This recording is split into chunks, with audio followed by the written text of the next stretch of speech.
Wow, this is so bad. Already I know this is bad, Mason. Okay, let's check the description first. I hope you guys can read that. Dozens of biblical prophecies. Hang on. Why is this thing not? Oh, okay. Okay, come on. Come on. I don't know why my computer's acting weird. It's not like responding to my commands here. I don't know why.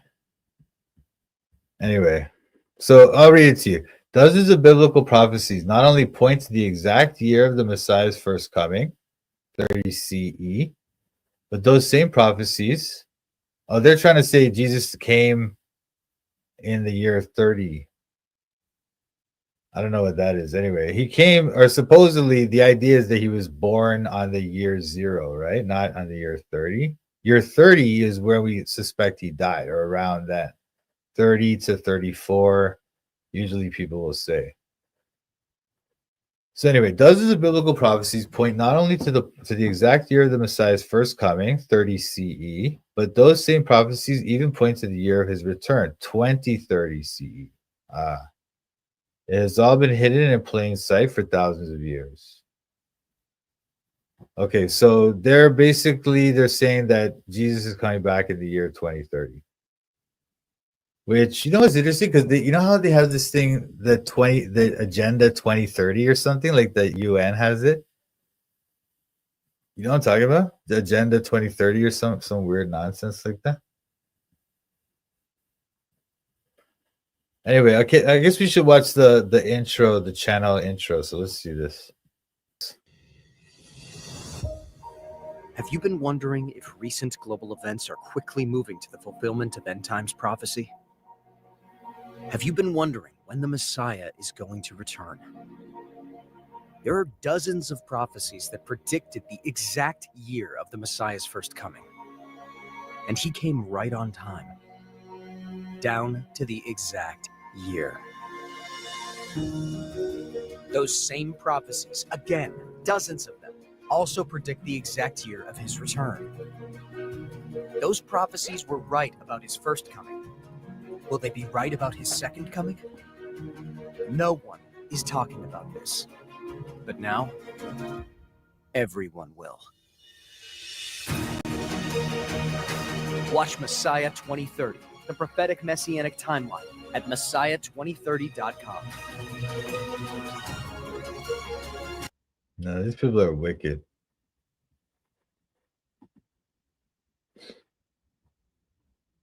All right, let's see FAQ.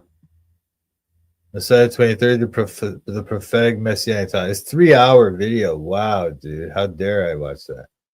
The day and hour no one knows. Matthew 24:36. Let's see this one because this is kind of a shorter one. What's the part 1? Oh, you want to see this one? This one? All right, let's see it.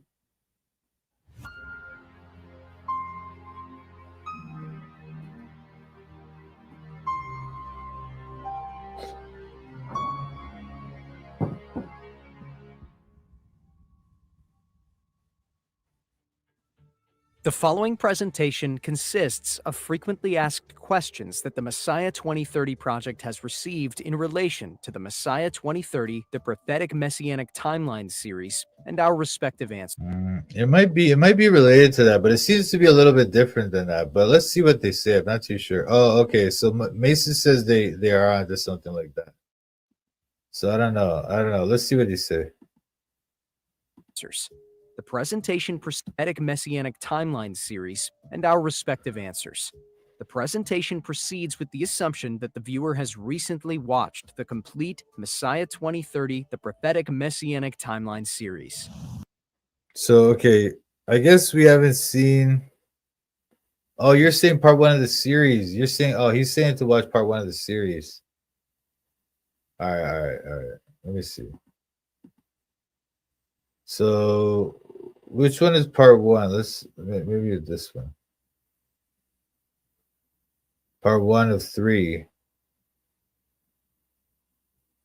So this is a 3-parter, right? And then they have this one, the day and the hour no man knows. Let's see part 1. All right. So part 1 is 2 hours long, but let's just see it.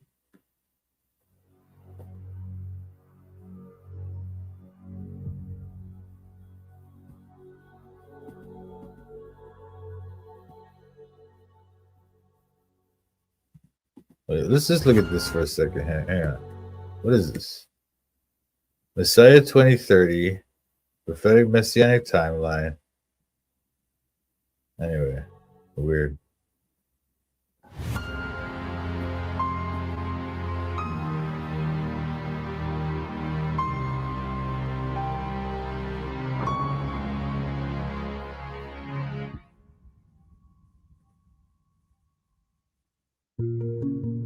This video offers calendrical interpretations of biblical messianic prophecy and patterns. Despite the implied confidence in the following presentation, these interpretations are in no way definitive and could be subject to alternative explanations. This presentation will reveal over 24 biblical prophecies and patterns that point to the precise biblical year of the Messiah's first and second comings. We will systematically review each prophecy and pattern and watch it build and reinforce a 7,000-year messianic timeline that reveals a first coming. Okay, so they are doing the 7,000 years, right? So 7,000 years. Build and reinforce a 7,000-year messianic timeline that reveals a first coming in 30 CE and a second coming in 2030 CE. What we will find is that dozens of prophecies and patterns accurately determined the exact year of our Messiah's first coming. These same prophecies and patterns also show us the exact year of his second coming. Since these prophecies and patterns were accurate in predicting his first coming, would it not be reasonable to expect the same degree of confidence in predicting his second coming? This timeline is hidden in the creation events found in Genesis chapter 1. It is even hidden in the design of the tabernacle. It is hidden in the parables of the Messiah. It is hidden in detailed events in the Old and New Testaments. It is hidden in the words of the prophets. As you will soon see, this messianic timeline is found everywhere in the scriptures. These and more will be included in this presentation. The creation prophecy. The prophet Isaiah wrote that the end is declared in the beginning. The beginning is found in Genesis, verse 1, chapter 1, in the creation account. What you are about to see is how the creation account reveals God's plan for mankind and everything he will accomplish. God's creation could have been created instantaneously, but as you know, it was not. God intentionally marked 7 days for 7 specific creation events. There's a reason that God not only marked 7 days for creation, but why he also specifically chose to do what he did on those days. These 7 days and corresponding events describe and detail a 7,000-year plan for mankind. God's whole plan for man, with corresponding timing, is found in the first chapter of the Bible. Before we reveal the details of the creation prophecy. Now this part, you know what? Like honestly, I'm not in the place in my learning, in my experience, in my knowledge to deny this idea. This particular idea, what they're saying right now, this idea may be true. I don't know, but it might be. But the rest, I guarantee what they're going to say after this is dumb, but this part right here might be true. I don't really know, but it might be. We first need to illustrate an important prophetic principle. The 1 day as 1,000 years prophetic principle. This principle teaches that when the Bible mentions a literal day, depending on context, it can be prophetically connected to a span of 1,000 years. This is not a new concept. Some early Christian writings describe the 1 day as 1,000 years principle in biblical prophecy. Epistle of Barnabas, chapter 15, verses 3 through 5, 100 CE. He speaks of the Sabbath at the beginning of the creation. And God made in 6 days the works of his hands. And on the 7th day, he made an end. And he rested on the 7th day. And he sanctified it. Consider, my children, what this signifies. That he made an end in 6 days. The meaning of it is this. That in 6,000 years, the Creator will bring all things to an end. For with him, 1 day is 1,000 years. He himself testifies, saying, Behold, the day of the Lord shall be as 1,000 years. Therefore, children, in 6 days, that is, in 6,000 years, all things shall be accomplished. And he rested on the 7th day. He means this, that when his Son shall come, he will destroy the season of the wicked one, and will judge the godless, and will change the sun and the moon and the stars. And then he will truly rest on the 7th day. Irenaeus 150 CE. For in as many days as this world was made, in so many 1,000 years shall it be concluded. This is an account of the things formerly created, as also it is a prophecy of what is to come. For the day of the Lord is as 1,000 years, and in 6 days created things were completed.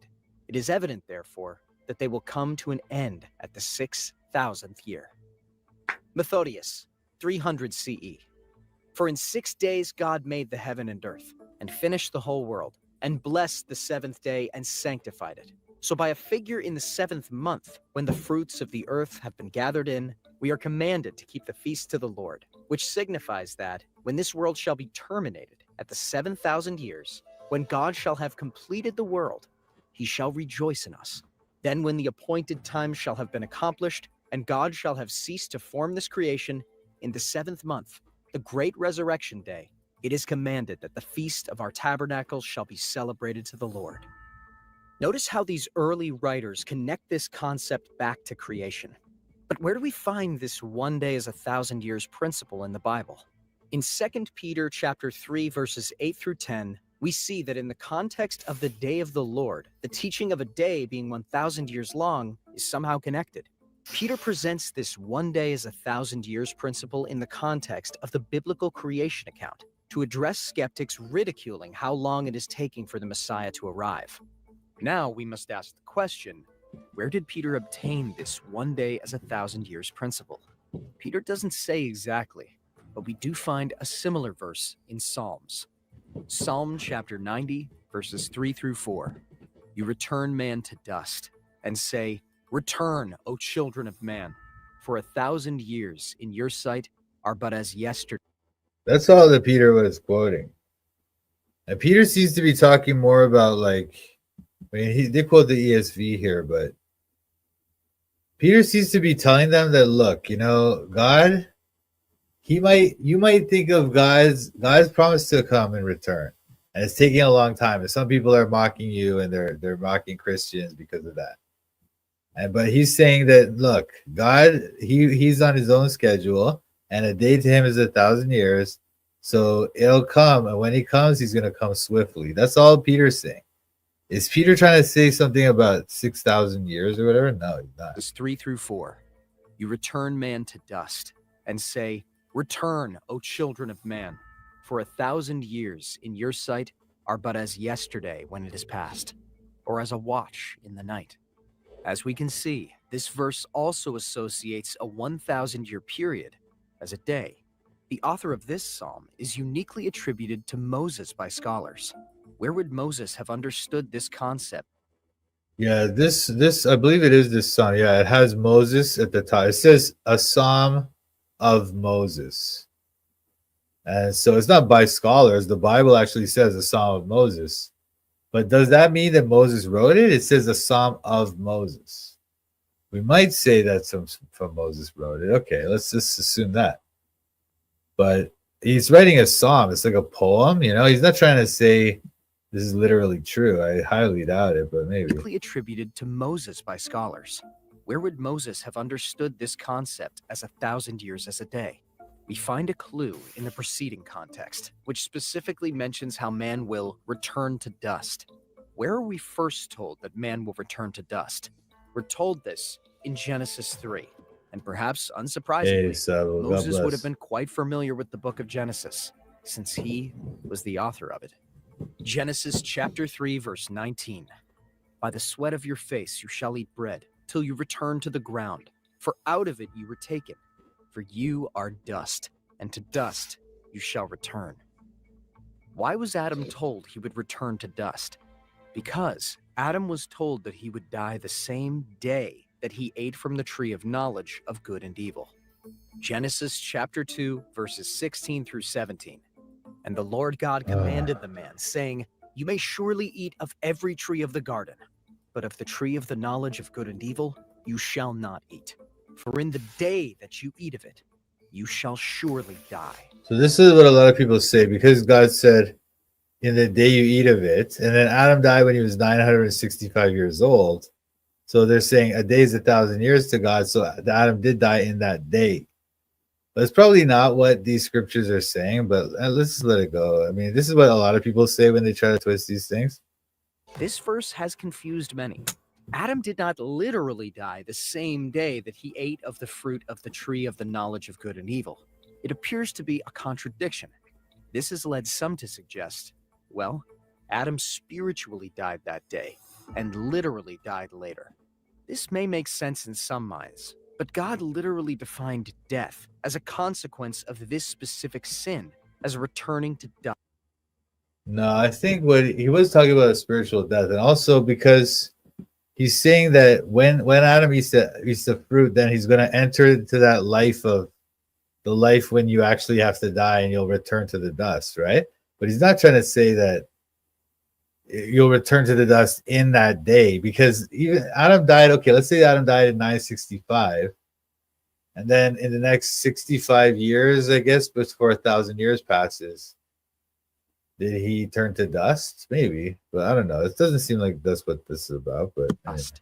And that same death was declared to supposedly occur on that same day. So the explanation of a spiritual death makes sense until one thinks about it for about 15 more seconds. Adam returned to dust much later. We need a better explanation. Since the death related to Adam's sin is clear. No, I mean, I don't think the dust thing is that necessary to be in the same day. He said, in that day you eat thereof, you shall die. And then he says about the for unto dust thing, but it's not as if you're going to turn to dust in that same day. You know, that seems like a bit like of a stretch to abuse the passage. We need a better explanation. Since the death related to Adam's sin is clearly defined for us as a returning to dust, and that happened to Adam much later, not the same literal day, then it must be the word day that we're not understanding correctly. The only reasonable conclusion is that God must have not meant a literal 24-hour period in his usage of the word day. It's this quest for a better understanding of the word day in the context of what was said directly to Adam that leads us down a rather fascinating path. We find that Adam lived to be 900. Wait. You know what? You know what I realized too? The whole thing about return to the dust, that's even in this passage. Oh, he's showing you. See, it's Genesis 3:19. So this thing about die, and then the thing about return to the dust, it's totally different context. It's not even trying to say the same thing. God is not saying these things in the same context at all. Oh, because that's what they're trying to say. So because he said you will surely die in that day, and because later on he associates death with even in 3:19, if you look at 3:19, it doesn't say about death. It's just talking about how you have to work. In the sweat of thy face thou shalt eat bread till thou return unto the ground. For out of it wast thou taken, for dust thou art, and unto dust thou shalt return. But it doesn't even say the word death there. So this is just really stretching the passage. I hope you guys understand what I'm saying. If you look in Genesis, they're trying to say that, okay, anyway. I hope you guys understand what I'm trying to say. In this section here, right, he's saying Genesis 2:16 says this thing, if you eat of it, you shall surely die. In the day you eat of it, you shall surely die. And then they're saying that the word die is associated with return to the dust because of Genesis 3:19. But Genesis 3:19 doesn't even say anything about dying. He's not even talking about dying. He's just talking about how they have to eat, they have to toil like in the sweat of thy face, thou shalt eat bread till thou return unto the ground. For out of it wast thou taken, for dust thou art, and unto dust shalt thou return. So I guess there's something about death there, but it's not really trying to say that you'll literally turn to dust in the same day or anything. It's not even about that, man. So this is really stretching the passage. This is not very good. Years old until the day he died. Genesis chapter 5, verse 5. Thus all the days that Adam lived were 930 years, and he died. Adam lived 70 years shy of exactly 1,000 years. Thus, if God was using 1,000 years as a day when declaring to Adam that he would surely die the same day, then that would make much more sense. In that sense, Adam did actually die the same day he ate of the tree of knowledge of good and evil. if a day is intended to be understood as one. Well. How do we even know that? How long was Adam in the garden? You know, how long did Adam live in the garden before the serpent came and tempted Eve? How long did Adam live before the woman was even created? We don't know. It doesn't say. So this is an assumption. Maybe Adam was there for 500 years. And so when God actually said that to him, he said 1,000 years or a day or something. But then it could have been like much later that Adam actually left the garden. And then the 930 years is not that long after, So that's just foolish. The whole thing is ridiculous. But these people, lots of people do this. Lots of people play this game with the 1,000 years and Peter and going back and forth and all this stuff. It's so weird. 1,000 years. And now we understand where. It says all the days Adam lived were 930 years. Yes, that's what I'm saying. If let's say Adam lived in the garden for like 100 years, right?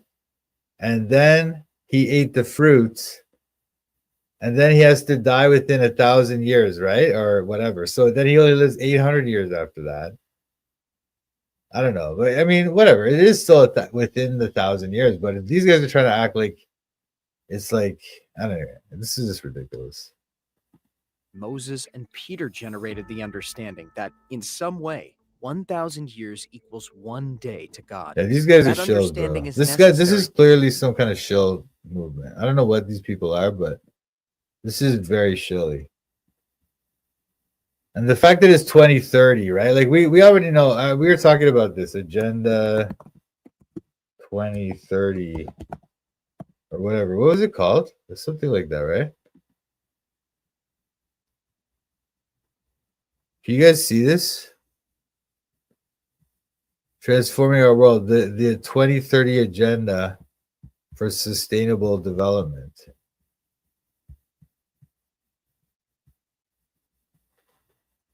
This is a big thing, man. These people are big on this thing, eh? These UN New Ager weirdos. Yeah, it might be some kind of a cult number, like 23. Because when they do gematria, they'll usually like the zero is like you don't count the zero. So if you have 2030, that's really 23. And 23 is kind of important to Freemasons. Like, for example, 23, if you did 2 divided by 3, you get 666. And there's other things with 23. I don't know all the things with 23, but they quite like that number. So there might be something going on with that. I'm not too sure. Transforming our world, the 2030 Agenda for Sustainable Development. The agenda is a plan of action for people, planet, and prosperity. Da, da, da, da. All right. People, we are determined to end poverty and hunger. End poverty and hunger. What a joke. Peter said, you know what Jesus said, right? For the poor will always be with you, but of me you have not always. We are determined to end poverty and hunger in all their forms and dimensions to ensure that all human beings can fulfill their potential of dignity and equality in a healthy environment. We are determined to protect the planet from degradation, including through sustainable consumption and production. Prosperity. Ensure that all human beings can enjoy prospering and fulfilling lives. It's just basically communism. It's communist utopia. We are determined to foster peaceful, just, and inclusive societies which are free from fear and violence. Okay. Partnership. We are determined to mobilize the means required to implement this agenda through revitalized global partnership for sustainable development. Anyway, most of the countries are signed on to this thing. And they're like right now, you don't even realize it, but your government is like establishing these different things because of this thing, because of this 2030 stupid thing. And they'll change your life. You don't even realize your life is changing because of this thing. Part of it, like, for example, the way that they'll go around teaching all this stupid stuff to kids about like gender and stuff, part of that is part of this thing. Anyway, this is so complicated and long. I don't even want to read all this stupid thing. But there's like some things we can see. Anyway, let's go back to this thing. But these guys are weirdos. These guys are serious weirdos. to avoid a clear contradiction in Genesis chapter 2 and chapter 3. While all of that might be and where Moses and Peter generated the understanding that in some way 1,000 years equals one day to God. That understanding is necessary to avoid a clear contradiction in Genesis chapter 2 and chapter 3. While all of that might be rather fascinating, and it certainly is, there is much more to consider. It all connects back to the Messiah as well. How?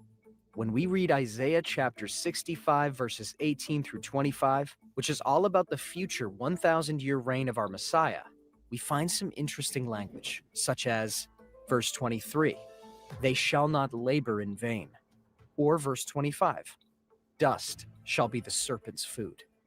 All of these statements and more found in Isaiah chapter 65 and related to the 1,000-year reign of the Messiah.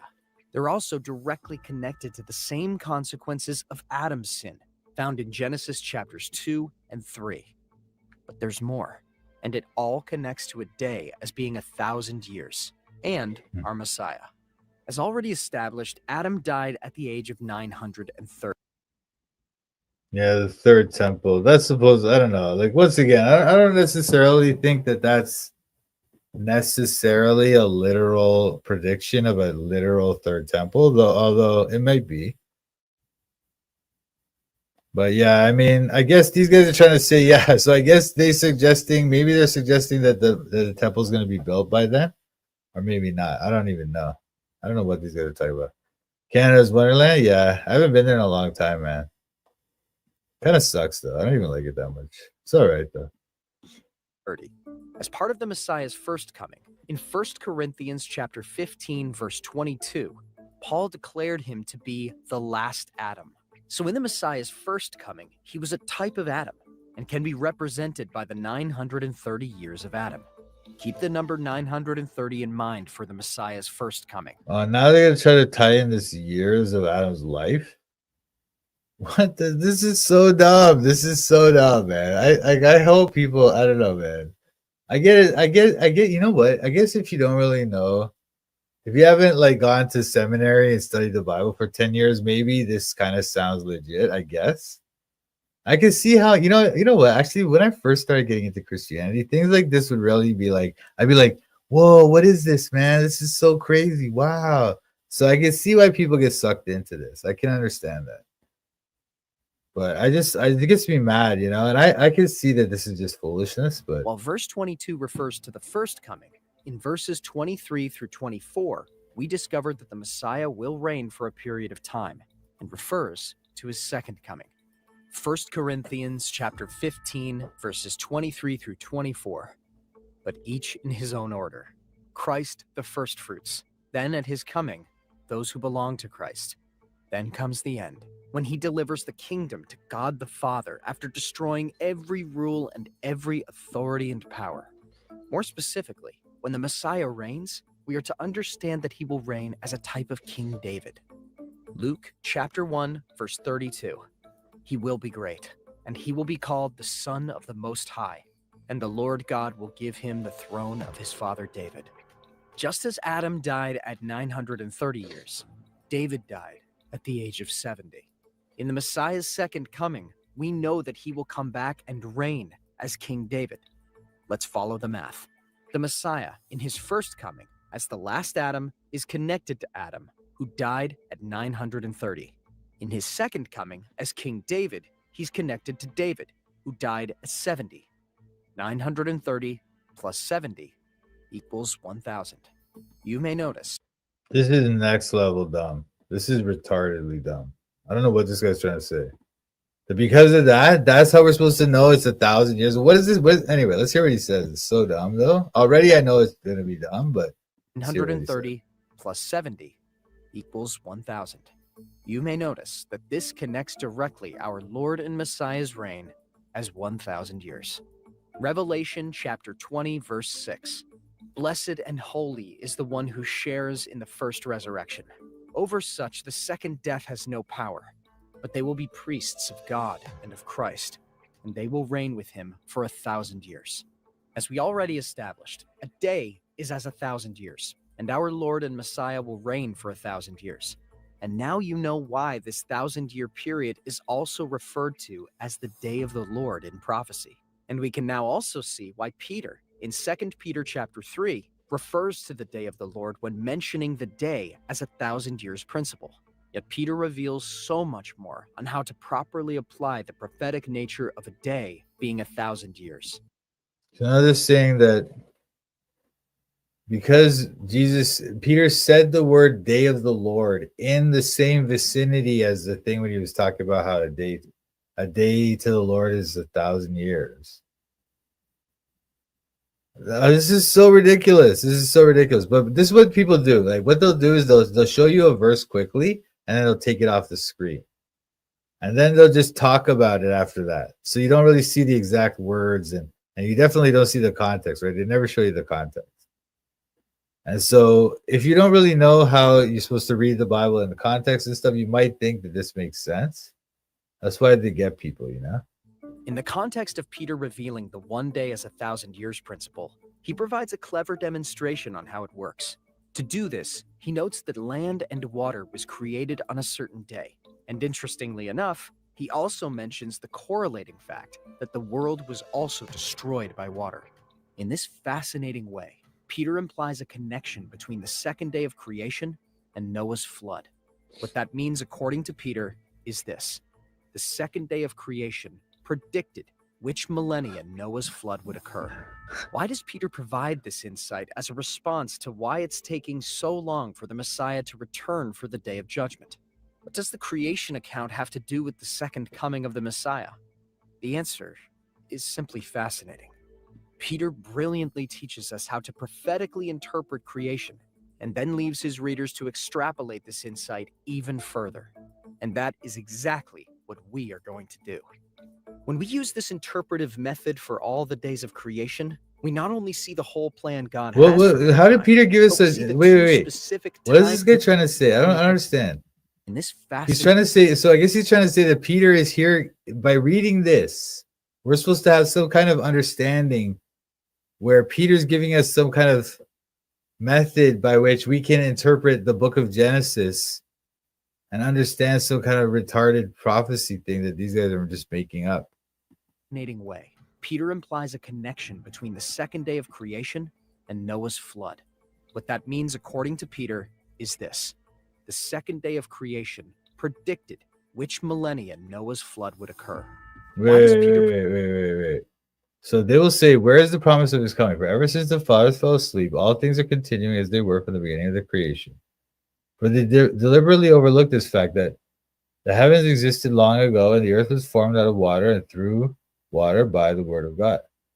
And that by means of these, the world that then existed was deluged with water and perished. But by the same word, the heavens and earth that now exist are stored up for fire, being kept until the day of judgment and destruction of the ungodly. So that's what Peter said in that false translation. And this person is trying to say that by reading this, you're supposed to understand that Peter's giving you this system or something to understand the secret code of Genesis 1. This is ridiculous, dude. This is ridiculous. Provide this insight as a response to why it's taking so long for the Messiah to return for the day of judgment. What does the creation account have to do with the second coming of the Messiah? The answer is simply fascinating. Peter brilliantly teaches us how to prophetically interpret creation and then leaves his readers to extrapolate this insight even further. And that is exactly what we are going to do. When we use this interpretive method for all the days of creation, we not only see the whole plan God has for mankind, but we see the two specific timestamps of when the Messiah is to come. Once we see these two timestamps revealed, we then see Peter's point. Peter's hidden conclusion is that the second coming of the Messiah will be about 2,000 years later. In this way, Peter answers... What? Peter's hidden conclusion. Peter's hiding these things, guys. He's hiding these special messages that are just, they're not what he's actually saying. He's actually saying something to his audience in the first century, but he's also got this hidden message here. It's a hidden code that when you can learn the secret knowledge, you can interpret reinterpret the hidden code of Genesis 1 and understand the prophecies. So dumb. Okay, okay, okay, okay. I'm studying the Bible in Toronto. I'm studying the Bible in Toronto. I'm studying the Bible in Toronto. I'm studying the Bible in Toronto. Studying the Bible with Mike, Sam, Pat. These other YouTubers are just so trash. Hit the thumbs up if you want to support. Go follow Mike as he follows the Lord. I'm studying the Bible in Toronto. I'm studying the Bible in Toronto. I'm studying the Bible in Toronto. I'm studying the Bible in Toronto. You better watch out, Mike's calling out the shields. If you're not free grace, you need to sit down and chill. We're not hyper grace, you know we keep it real. Eternally secure, you know that we're sealed. We don't back low, we're not workspace heretics. Mike's not in it for the money, trying to get a lick. They out here selling their souls for a couple clicks. Becoming Freemasons so they can't just get rich. I'm studying the Bible in Toronto. I'm studying the Bible in Toronto. I'm studying the Bible in Toronto. I'm studying the Bible in Toronto. Shout out to Mike, Sam, Pat. Check out his channel, Toronto Bible Study. Subscribe and like.